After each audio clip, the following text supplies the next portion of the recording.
NRC NRC এনআরসিতে নাম তুলতে না পারলে আপনি যেমন ভারতীয় থেকে বিচ্ছিন্ন হবেন, অর্থাৎ আপনাকে ভারতীয় মেনে নেওয়া হবে না, আপনাকে ভারত থেকে বের করে দেওয়া হবে। তেমনই এনআরসিতে নাম তুলতে না পারলে প্রথম চান্সেই নাম তোলার চেষ্টা করবেন। যদি এনআরসিতে প্রথম চান্সেই নাম তুলতে না পারেন তাহলে বিভিন্ন সমস্যার সম্মুখীন হবেন। যেমন প্রথমত আপনি তো ভারতীয় হলেন না, আপনাকে ডিটেনশন ক্যাম্পে পাঠানো হবে। আপনার Aadhaar card, voter card, pan card, ration তোলা, ব্যাংকে লেনদেন, আধার কার্ড অ্যাক্টিভ থেকে ডিঅ্যাক্টিভ, মোবাইলের সিম কার্ড সমস্ত কিছু কিন্তু আপনার বন্ধ করে দেওয়া হবে। অর্থাৎ আপনি এখন ডিটেনশন ক্যাম্পে চলে যেতে পারবেন। ঠিক আছে, মানে এই ক্যাম্পে আপনাকে থাকতে হবে অথবা আপনাকে ভারত থেকে বের করে দেওয়া হবে। অর্থাৎ ভারতের বিভিন্ন সুবিধা থেকে আপনি বঞ্চিত হবেন। এমনকি আপনার যদি সন্তান থাকে, সেই সন্তানের পড়াশোনা থেকে শুরু করে চাকরি থেকে শুরু করে সমস্ত ক্ষেত্রে বাধা হবে এই এনআরসি নাম না তুলতে পারলে। আসামে এমনটা ঘটেছে, আর বহু লোক আসামে এরকম এই এনআরসি আতঙ্কে কিন্তু আত্মহত্যা করেছেন। পশ্চিমবাংলাতেও এমনটা হয়েছে, যেটা আমি আগের ভিডিওতে আপনাকে বলেছি। কোন কোন জেলায় হয়েছে সেটা আপনাকে বলেছি আমি।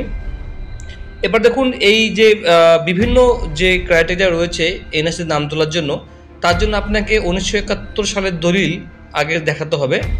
অনেকে বলছেন 1948 সালে দেখাতে হবে, তবে 1971 সালের আগে দেখালেই হয়ে যাবে। তার জন্য আপনাকে আর বিশেষ কিছু মানে ঘাম ঝরাতে হবে না। আর দ্বিতীয়ত হচ্ছে যে বার্থ সার্টিফিকেট, এই দুটো কিন্তু আপনার মুখ্য অস্ত্র। যদি আপনার কাছে থেকে থাকে তাহলে আপনি এনআরসিতে প্রথম চান্সে নাম তুলতে পারবেন। এবার আপনাকে 1971 সালের দলিল দেখালেও শুধু হবে না, আপনাকে একটা যোগ সংযোগ দেখাতে হবে। মানে আপনি সত্যিই কি আপনি 1971 সালে এসেছিলেন নাকি পরে বানিয়ে নিয়েছেন কোনোভাবে। তো এগুলো কিন্তু আপনাকে একটা লিঙ্ক এস্টাবলিশ করতে হবে। আপনার বাবার বংশের তার এই সমস্ত কিছু বন্ধুরা আপনাকে কিন্তু দেখাতে হবে। ঠিক আছে, এবার 2025 সালে শুরু হয়ে যাচ্ছে এনআরসি। তার জন্য কিন্তু একটা সূত্রের খবর অনুসারে বলছে আপনাকে যে এনপিআর রয়েছে, সেন্সাস কমিটি রয়েছে বা বোর্ড রয়েছে, সেই বোর্ডের সঙ্গে কেন্দ্র সরকারের আলোচনা হতে পারে, আগামী সপ্তাহের মধ্যে হতে পারে, এবং সেই বোর্ডের সিদ্ধান্ত হবে যে এনপিআর এবং সেন্সাস কবে থেকে শুরু হচ্ছে। তার জন্য কিন্তু বন্ধুরা যে অ্যাপ্লিকেশন বা ওয়েবসাইট, সেটা কিন্তু প্রস্তুতি প্রায় শেষের দিকে। সরকার নির্দেশ দিলেই বন্ধুরা অনলাইনে আপডেট করা চালু হয়ে যাবে। অনলাইনে আপডেট বলতে এনআরসি না, অনলাইনে কিন্তু এনপিআর আপডেট করা হবে। আর এই এনপিআরটা হয়ে গেলেই বন্ধুরা প্রত্যেককে একটা সিটিজেন কার্ড দেওয়া হবে। এই সিটিজেন কার্ডের পরে আপনার বন্ধুরা এনআরসি শুরু হয়ে যাবে। এবারে এনআরসিতে নাম তুলতে কীভাবে তুলবেন? প্রথমে এই সমস্ত ডকুমেন্ট দিয়ে আপনি প্রথম চান্সে ড্রাফট লিস্টের নাম প্রকাশিত করবেন। না হলে আসামে যেমন কয়েক বছর ধরে, 5 বছর ধরে অনেকে ভুগছেন, কেউ ক্যাম্পে রয়েছেন, কেউ কোর্টে কেস মামলা করেছেন, কারো সমস্ত কিছু বন্ধ রয়েছে। যতক্ষণ না পর্যন্ত কোর্টে কেস মামলা মিটবে বা আপনি প্রমাণ করতে পারছেন যে আপনি ভারতীয়, ততক্ষণ পর্যন্ত আপনি সমস্ত কিছু যে বেনিফিটসগুলো পাবেন, যেমন Aadhaar card, bank card, voter card, সমস্ত কিছু থেকে আপনি বঞ্চিত হয়ে থাকবেন। ঠিক আছে, এবার এখন দেখুন এনআরসিতে নাম তুলতে কী দুঃখ হয় সেটা কিন্তু বলেছি। দেখুন, এনআরসিতে নাম নেই, মেয়ের উচ্চশিক্ষা নিয়ে সংশয় সহদেব, পাসপোর্ট হচ্ছে না নয়নারীর, বিভিন্ন সংশয়, বিভিন্ন সমস্যা এখানে রয়েছে, যেটা আপনাদেরকে বন্ধু আমি বলে দিচ্ছি। আসামের বহু মানুষের কাছে এনআরসি এক বিভীষিকার নাম। কোনো পরিবারে 4 জনের মধ্যে 2 জনের নাম বাদ গিয়েছে, কোনো ক্ষেত্রে আবার পরিবারের 10 জন সদস্যের মধ্যে 1 জনেরও নাম ওঠেনি এনআরসিতে। এরা কিন্তু সব হিন্দু, আবার মুসলিমও রয়েছে, হিন্দুও রয়েছে, মুসলিমও রয়েছে। কতজন মানুষ আসামে এবং কতগুলো ক্যাম্প রয়েছে আসামে, সেটা কিন্তু তথ্য কিন্তু এখনো পর্যন্ত সঠিক তথ্য কোথাও দেওয়া হয়নি বা কোথাও আপনি পাবেন না যে হিন্দু কতজন আছে, মুসলিম কতজন আছে, অ্যাকচুয়ালি মোট সংখ্যাটা কত এবং কতগুলো ক্যাম্প রয়েছে, এগুলো কিন্তু বন্ধুরা এখনো পর্যন্ত প্রকাশ্যে আনা হয়নি। তাতে বোঝা যাচ্ছে বন্ধুরা যে ভালোই কিছু লোক এখানে কিন্তু ক্যাম্পে রয়েছে। এবং এটাই দেখুন, যার 10 জনের নাম বাদ গেছে তারা কিন্তু সমস্ত সুবিধা থেকে বঞ্চিত হচ্ছেন। আরও দেখুন কি বলছে এখানে, সেই থেকে সমানে ভোগান্তি আর হেনস্থার শিকার হয়ে চলেছেন তারা। সাধারণ নাগরিক হিসেবে তাদের বাঁচতে গিয়ে প্রতি পদের ঠক্কর খেতে হচ্ছে। দেশ জুড়ে সাধারণ নির্বাচনের দামাদার মধ্যে অধিকার ফিরে পাওয়ার লড়াই, নিজেদের মধ্যে লড়ছেন উত্তর পূর্বের এই রাজ্যের বহু মানুষ।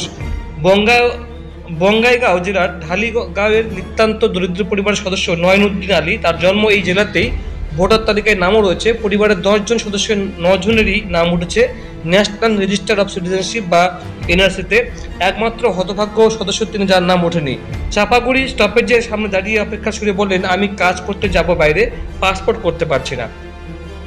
সরকারি অফিসে গেলে বলছে এনআরসি কাগজপত্র দেখান, আমার ভোটার কার্ড তো আছে, তখন সরকারি অফিসাররা বলছেন এনআরসিতে নাম বাদ পড়েছে, কবে সমস্যার সমাধান হবে জানি না। গুয়াহাটির বাসিন্দা সহদেব দাস, দেখুন এখানে হিন্দু মুসলিম সব কিছু বলছে কিন্তু বন্ধুরা, এখানে কিন্তু একটা মুসলিম সমস্যা বললাম, এবার হিন্দু সমস্যা দেখুন। তার পরিবারের 2জন সদস্যের নাম বাদ পড়েছে এনআরসিতে। তার মেয়ে বছর 18 কোয়েল দাস দ্বাদশ শ্রেণীতে 12-এ পড়াশোনা করছেন, সেই স্কুল পড়ুয়া কিশোরীর নামই বাদ পড়েছে এনআরসির লিস্ট থেকে। তাদের পরিবারে আরও এক সদস্য জ্যোতির্ময় দাস বিএসসি পড়াশোনা করছেন, তিনিও বাদ পড়েছেন। সহদেব বাবু বলেন, আমাদের ঘরে 2টি ছেলে মেয়ের উচ্চশিক্ষার পদ আটকে গিয়েছে এই এনআরসির জন্য, অর্থাৎ তাদের চাকরিও হতে হবে না, উচ্চশিক্ষা যখন হবে না চাকরিও হবে না। তো এবার দেখুন 1971 সাল 25শে মার্চ কিন্তু বলেছে আপনাদের যে ভিত্তিবর্ষ ধরা হয়েছে আসামে, অর্থাৎ 1971 সালের পরে আসলে আপনাকে ভারতীয় মানা হবে না, 1971 সালে আগে আসতে হবে। আপনি হিন্দু হলো মুসলিম হলো আপনাকে কিন্তু ভারতীয় মেনে নেওয়া হবে। এটাই কিন্তু বন্ধুরা পশ্চিমবাংলা এবং ত্রিপুরা ক্ষেত্রেও লাগু হবে, অর্থাৎ যদি কোনো মুসলিম বা হিন্দু বাংলাদেশ থেকে ভারতে 1971 সাল 25শে মার্চে এসে থাকে, তাহলে তাকে কিন্তু বন্ধুরা ভারতীয় মানা হবে, তার ক্ষেত্রে কোনো সমস্যা হবে না। কিন্তু 1971 সাল 25শে মার্চের পরে আসলে আপনাকে কিন্তু ভারত থেকে বের করে দেওয়া হবে, বিশেষ করে মুসলিম হলে। আর হিন্দু হলে আপনি সিএতে আবেদন করে ভারতের নাগরিকত্ব পাওয়ার জন্য আবেদন করতে পারবেন। তো বন্ধুরা আপনার কী কী ডকুমেন্ট আছে অবশ্যই বন্ধুরা কমেন্টে জানাবেন। Thank you so much.